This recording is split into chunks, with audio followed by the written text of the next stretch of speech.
J'ai regardé la nouvelle version du journal avec Cyril Eldin, mais qu'est-ce que vous voulez faire? C'est juger d'avance. C'est-à-dire que les gens ouvrent leur poste de télévision avec dans l'idée c'était mieux avant. Voilà. Forcément, c'était mieux avant. Allez, on fait ensemble, pas de sucre là.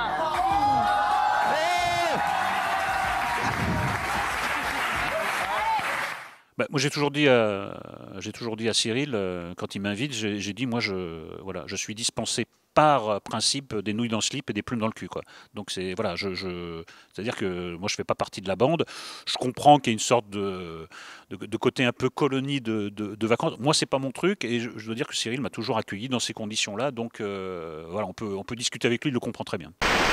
Nous avons une position identique. Sur les migrants? Oui, identique. C'est une Pourquoi? plaisanterie? Non, je ne parle pas qu'il faut plaisanter sur ces sujets. Pour faire le buzz, c'est plus efficace de lancer une petite phrase du genre vous plaisantez, etc., plutôt que de faire un travail de fond, c'est-à-dire aller chercher la réponse qu'on veut obtenir sur des sujets importants. C'est pas la faute, là encore, c'est pas la faute de Léa ou des autres. Il se trouve que les réseaux sociaux et les médias en général fonctionnent sur la petite phrase. Pour l'instant, c'est difficile de ne pas penser que c'est un peu une télé à la gloire de Michel Onfray. Dans le programme tel qu'il est présenté. Ce qui aurait été Bienvenue. Moi, je considère que parmi les droits de l'homme fondamentaux, il y a celui de s'en foutre de l'actualité d'Aymeric Caron. Donc, je n'ai absolument aucun avis. Bonsoir, bonsoir, bonsoir. Bonsoir à tous.